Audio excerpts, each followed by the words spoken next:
The Art of the Essayist by Arthur Benson. There is a pleasant story of an itinerant sign painter who, in going his rounds, came to a village inn, upon whose signboard he had his eye for some months and had watched with increasing hope and delight its rapid progress to blurred and faded dimness. To his horror, he found a brand new varnished sign.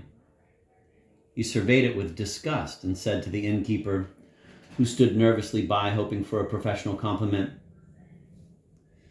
"This looks as if someone had been doing it himself." That sentence holds within it the key to the whole mystery of essay writing. An essay is a thing which someone does himself, and the point of the essay is not the subject, for any subject will suffice, but the charm of personality. It must concern itself with something, quote, jolly, end of quote, as the schoolboy says, something smelt, heard, seen, perceived, invented, thought. But the essential thing is that the writer shall have formed his own impression, and that it shall have taken shape in his own mind. And the charm of the essay depends upon the charm of the mind that has conceived and recorded the impression. It will be seen then that the essay need not concern itself with anything definite. It need not have an intellectual or a philosophical or a religious or a humorous motif. But equally, none of these subjects are ruled out. The only thing necessary is that the thing or the thought should be vividly apprehended, enjoyed, felt to be beautiful, and expressed with a certain gusto. It need conform to no particular rules. All literature answers to something in life, some habitual form of human expression. The stage imitates life, calling in the services of the eye and the ear. There is the narrative of the teller of tales or the minstrel, the song, the letter, the talk. All forms of human expression and communication have their antitypes in literature. The essay is the essay is the reverie, the frame of mind in which a man says, in the words of the old song, quote, "Says I to myself, says I," end of quote.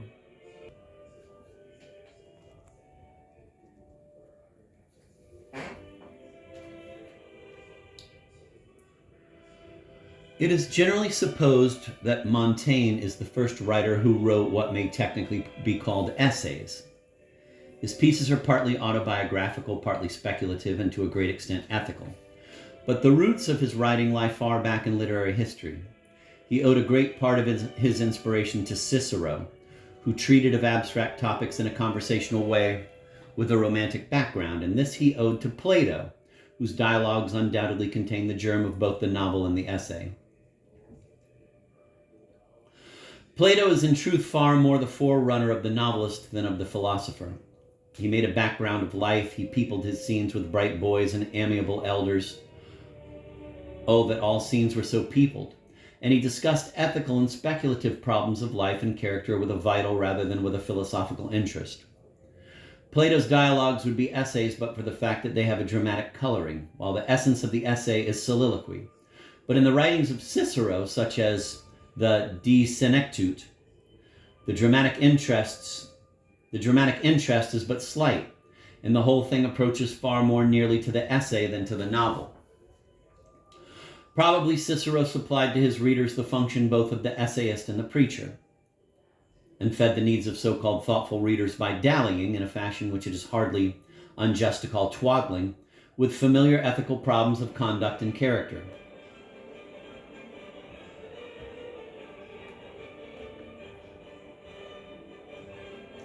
The charm of Montaigne is the charm of personality, frankness, gusto, acute observation, lively acquaintance with men and manners. He is ashamed of recording nothing that interested him.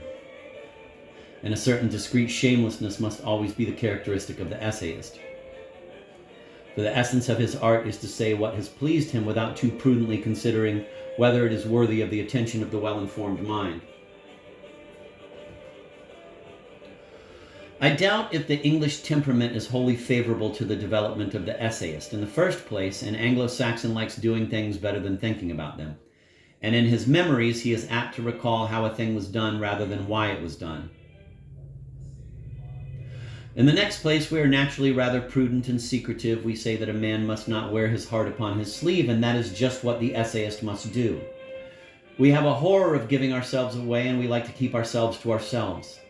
Quote, "The Englishman's home is his castle," end of quote, says another proverb.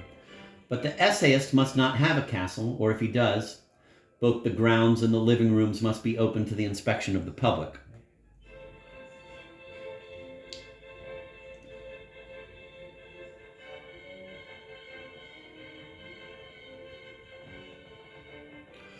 Lord Brougham, who reveled in advertisement, used to allow his house to be seen by visitors, and the butler had orders that if a party of people came to see the house, Lord Brougham was to be informed of the fact. He used to hurry to the library and take up a book in order that the tourists might nudge each other and say in whispers, "There is the Lord Chancellor." That is the right frame of mind for the essayist. He may enjoy privacy, but he is no less delighted that people should see him enjoying it. The essay has taken various forms in England. Sir Thomas Browne, in such books as Religio Medici and Urn Burial, wrote essays of an elaborate rhetorical style, the long fine sentences winding themselves out in delicate, weft-like trails of smoke on a still air hanging in the translucent veils.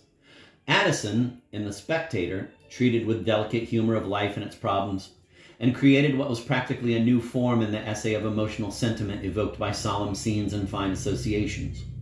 Charles Lamb treated romantically the homeliest stuff of life and showed how the simplest and commonest experiences were rich in emotion and humor.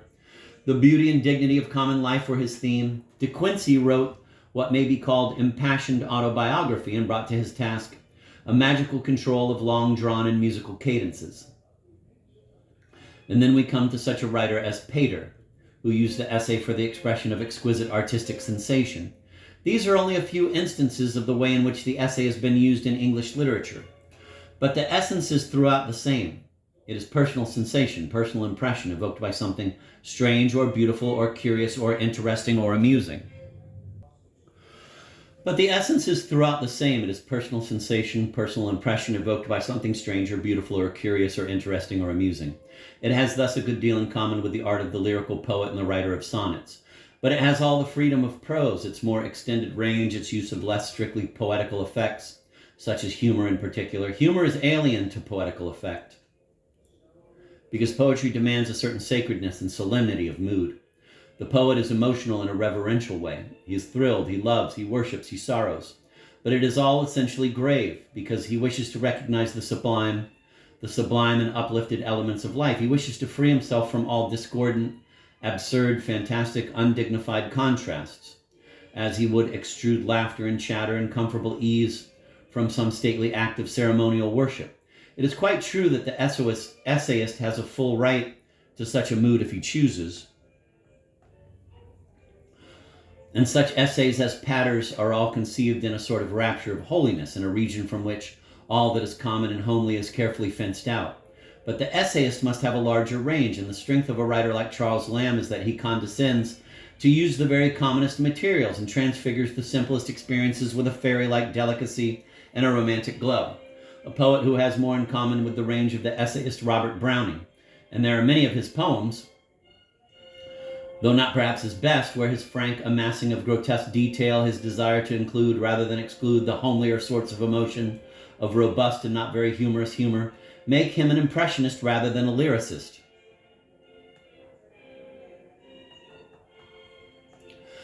As literature develops, the distinction between poetry and prose will no doubt become harder to maintain. Coleridge said in a very fruitful maxim, quote, "The opposite of poetry is not prose but science.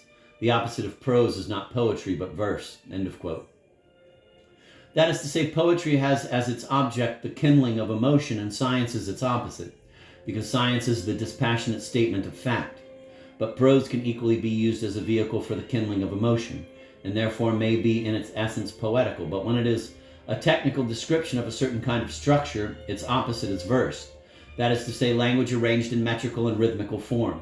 We shall probably come to think that the essayist is more of a poet than the writer of epics, and that the divisions of literature will tend to be on the one hand the art of clear and logical statement, and on the other the art of emotional and imaginative expression. I'm going to reread that little last few sentences. A poet who has more in common with the range of the essayist Robert Browning, and there are many of his poems, though not perhaps his best, where his frank amassing of grotesque detail, his desire to include rather than exclude the homelier sorts of emotion, of robust and not very humorous humor, make him an impressionist rather than a lyrist. As literature develops, the distinction between poetry and prose will no doubt become harder to maintain. Coleridge said in a very fruitful maxim, quote, "The opposite of poetry is not prose but science. The opposite of prose is not poetry but verse."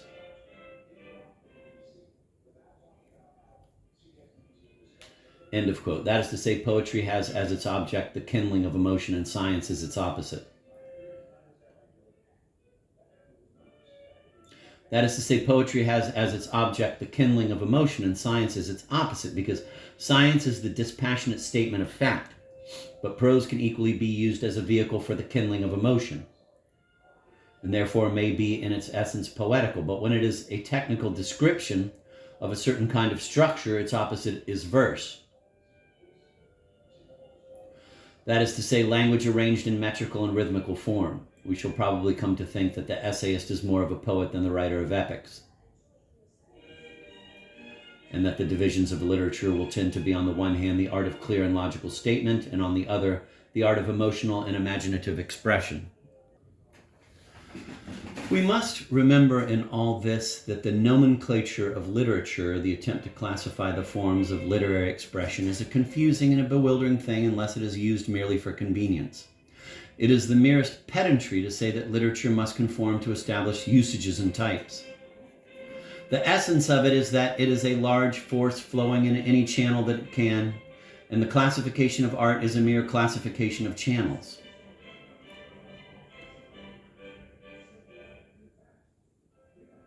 What lies behind all art is the principle of wonder and of arrested attention. It need not be only the sense of beauty. It may be the sense of fitness, of strangeness, of completeness, of effective effort.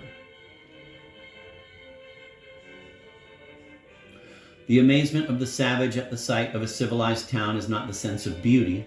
It is the sense of force, of mysterious resources, of incredible products, of things unintelligibly and even magically made. And then, too, there is the instinct for perceiving all that is grotesque, absurd, amusing, and jocose, which one sees exhibited in children at the sight of the parrot's crafty and solemn eye, and his exaggerated imitation of human speech, at the unusual dress and demeanor of the clown, at the grotesque simulation by the gnarled and contorted tree of something human or reptile.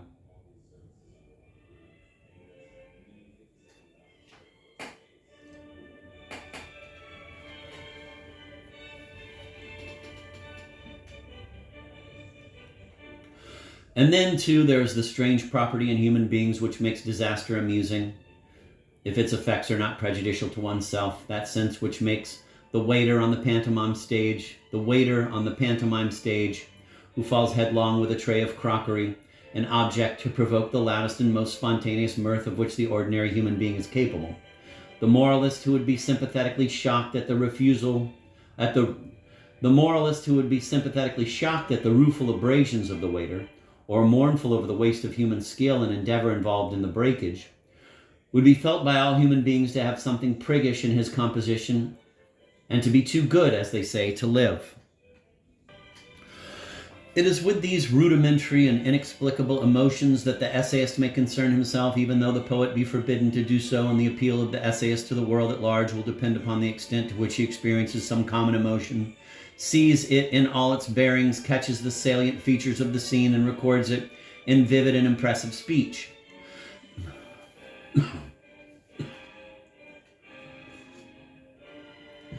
The essayist is therefore to a certain extent bound to be a spectator of life. He must be like the man in Browning's fine poem, How It Strikes a Contemporary,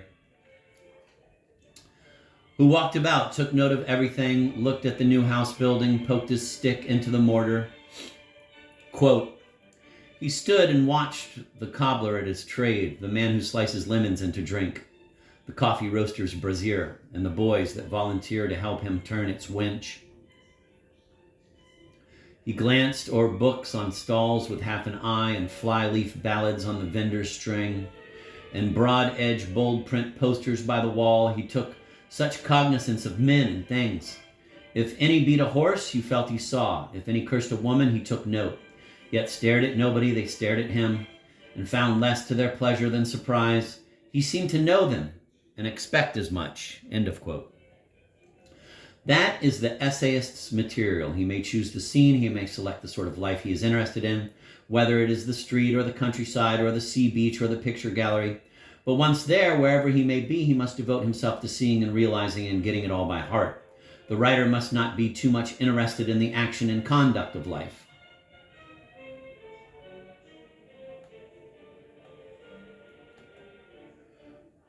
If he is a politician or a soldier or an emperor or a plowboy or a thief and is absorbed in what he is doing with a vital anxiety to make profit or position or influence out of it, if he hates his opponents and rewards his friends, if he condemns, despises, disapproves, he at once forfeits sympathy and largeness of view. He must believe with all his might in the interest of what he enjoys, to the extent at all events of believing it worth recording and representing, but he must not believe too solemnly or urgently in the importance and necessity of any one sort of business or occupation. The eminent banker, the social reformer, the forensic pleader, the fanatic, the crank, the Puritan, these are not the stuff out of which the essayist is made. He may have ethical preferences, but he must not indulge in moral indignation. He must be essentially tolerant, and he must discern quality rather than solidity. He must be concerned with the pageant of life as it weaves itself with a moving tapestry of scenes and figures, rather than with the aims and purposes of life. He must, in fact, be preoccupied with things as they appear, rather than with their significance or their ethical example.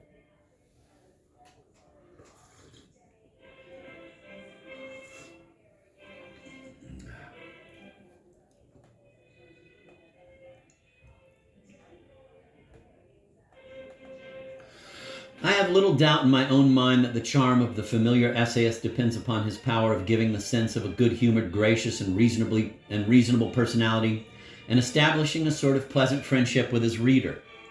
One does not go to an essayist with a desire for information or with an expectation of finding a clear statement of a complicated subject. That is not the mood in which one takes up a volume of essays. What one rather expects to find is a companionable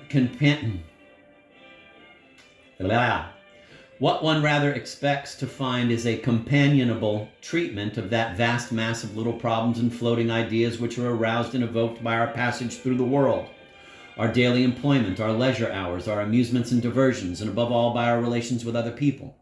All the unexpected, inconsistent, various simple stuff of life, the essayist ought to be able to impart a certain beauty and order into it, to delineate, let us say, the vague emotions aroused in solitude or in company by the sight of scenery.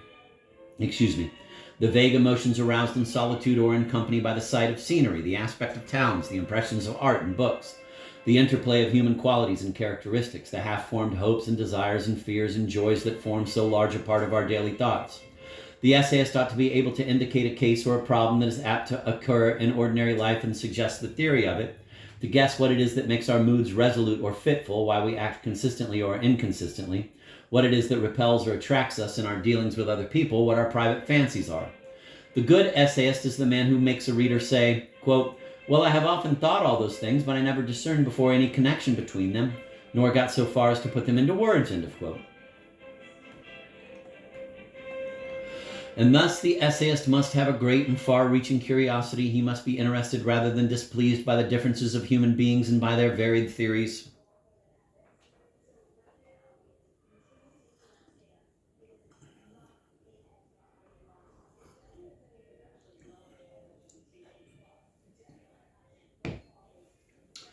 He must recognize the fact that most people's convictions are not the result of reason, but a mass of associations, traditions, things half understood, phrases, examples, loyalties, whims. He must care more about the inconsistency of humanity than about its dignity, and he must study more what people actually do think about than what they ought to think about.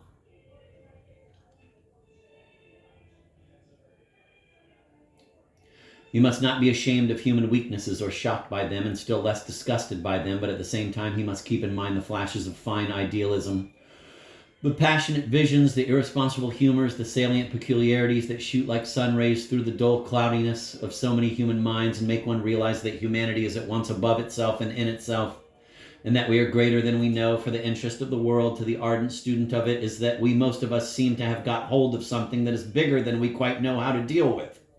Something remote and far off, which we have seen in a distant vision, which we cannot always remember or keep clear in our minds. The supreme fact of human nature is its duality, its tendency to pull different ways, the tug of war between devil and baker which lies inside our restless brains. And the confessed aim of the essayist is to make people interested in life and in themselves and in the part they can take in life. And he does that best if he convinces men and women that life is a fine sort of a game in which they can take a hand, and that every existence, however confined or restricted, is full of outlets and pulsing channels, and that the interest and joy of it is not confined to the politician or the millionaire, but is pretty fairly distributed so long as one has time to attend to it, and is not preoccupied in some concrete aim or vulgar ambition. Because the great secret which the true essayist whispers in our ears is that the worth of experience is not measured by what is called success, but rather resides in a fullness of life. That success tends rather to obscure and to diminish experience, and that we may miss the point of life by being too important, and that the end of it all is the degree in which we give rather than receive.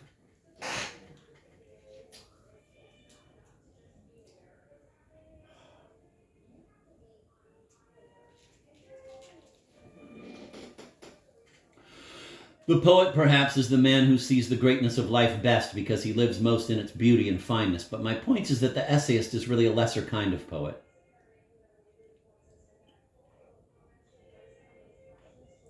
Working in simpler and humbler materials, more in the glow of life, perhaps, than in the glory of it, and not finding anything common or unclean.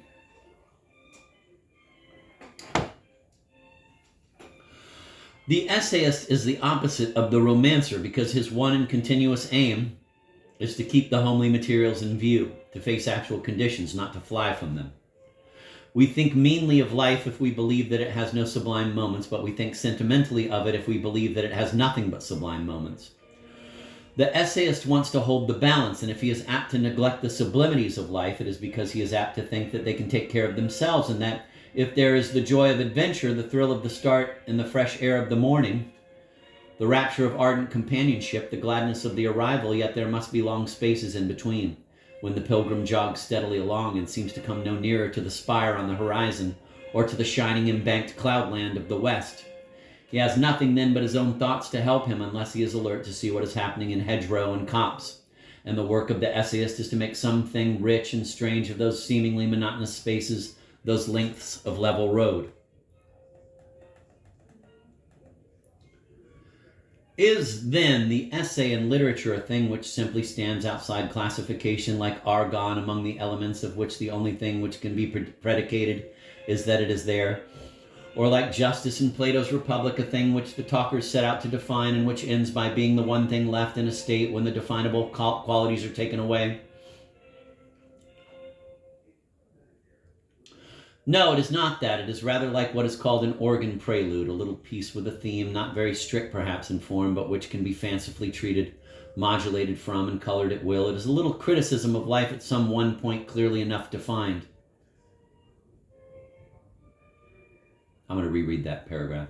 Is then the essay in literature a thing which simply stands outside classification, like argon among the elements of which the only thing which can be predicated is that it is there?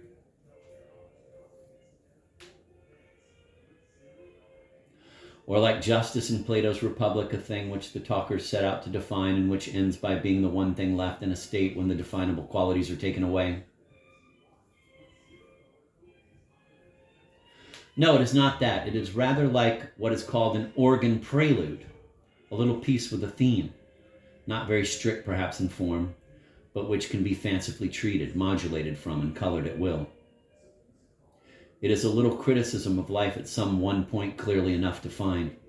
We may follow any mood. We may look at life in 50 different ways. The only thing we must not do is to despise or deride, out of ignorance or prejudice, the influences which affect others.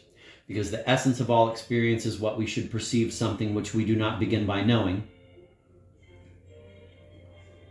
Because the essence of all experience is that we should perceive something which we do not begin by knowing, and learn that life has a fullness and a richness in all sorts of diverse ways which we do not at first even dream of suspecting. The essayist